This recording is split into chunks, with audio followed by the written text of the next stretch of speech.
my life. I'm getting married. Oh, you are? I said, revealing my shock. To whom and when?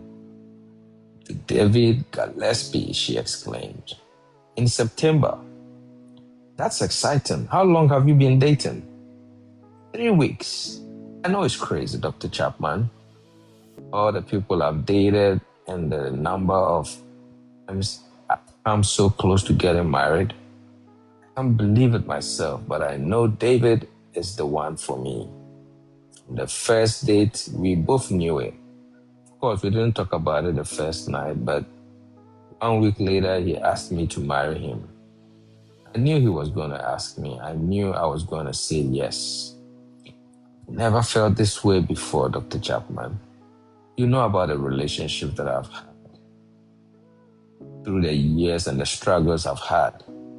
In every relationship, something wasn't right. I never felt at peace about marrying any of them. But I know David is the right one. This time, Janice was rocking back and forth in her chair, giggling and saying, I know it's crazy, but I'm so happy. I've never been this happy in my life. What has happened to Janice? She has fallen in love. In her mind, David is the most wonderful man she has ever met. He is perfect in every way. He will make the ideal husband. She thinks about him day and night. The fact that David has married twice before, has 3 children, had 3 jobs in the past year, are trivial to Janice. She is happy. She is convinced that she is going to be happy forever with David. She is in love. Most of us enter marriage by way of the in-love experience.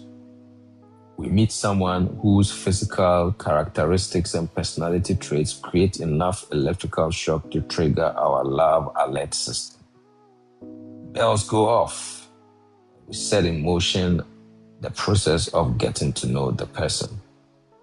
The first step may be sharing a hamburger or steak, depending on our budget. But our real interest is not in the food. We are on a quest to discover love.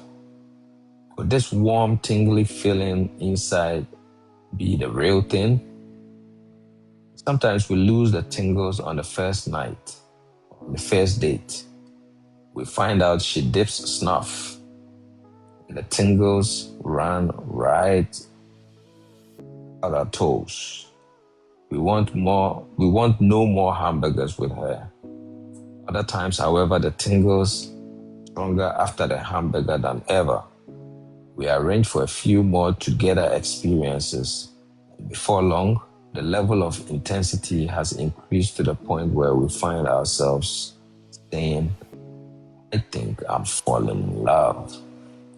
Eventually, we are convinced that it is the real thing. And we tell the other person, hoping the feeling is reciprocal. If it isn't, things cool off a bit, we redouble our efforts to impress and eventually win the love of our beloved. When it is reciprocal, we start talking about marriage because everyone agrees that being in love is the necessary foundation for a good marriage. Our dreams before marriage are a marital bliss. It's hard to believe anything else when you are in love. At its peak, the in-love experience is euphoric. We are emotionally obsessed with each other. We go to bed thinking of one another. When we rise, that person is the first thought in our minds. We long to be together. Spending time together is like playing in the anteroom of heaven.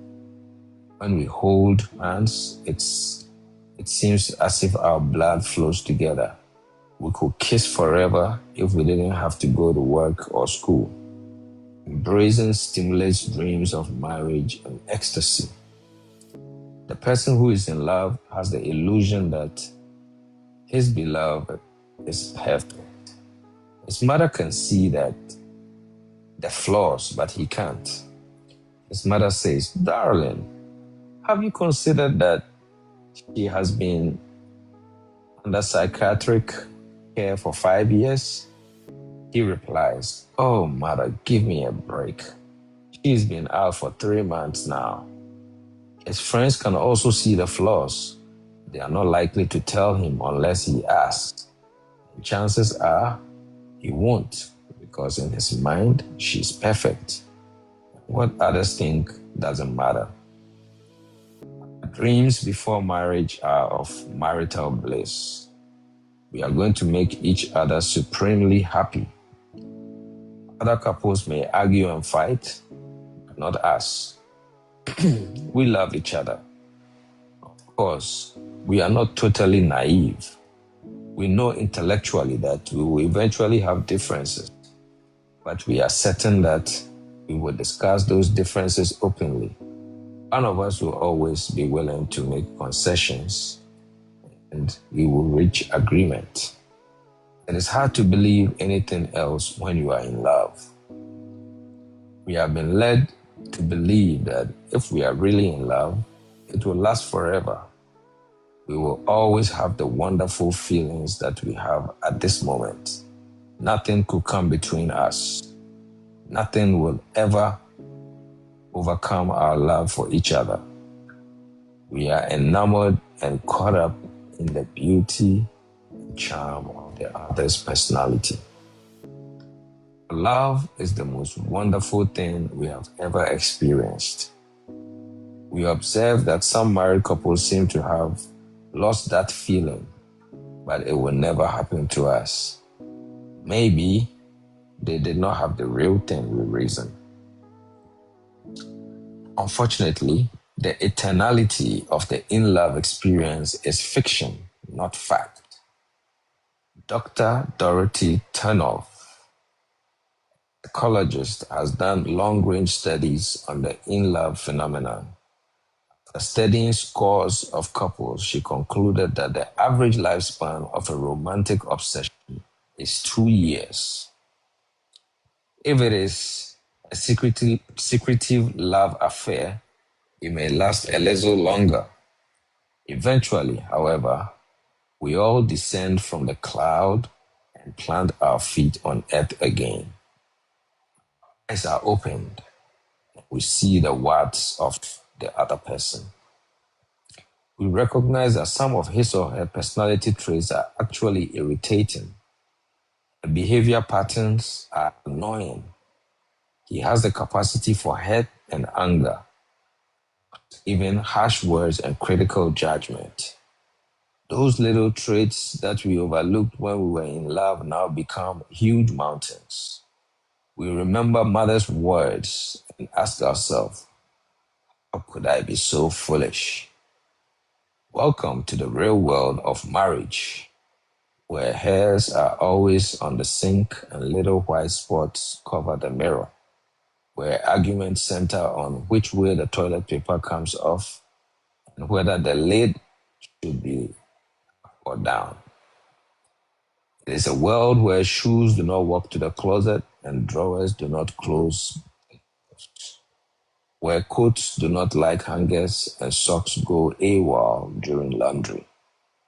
In this world, a look can hurt and a word can crash.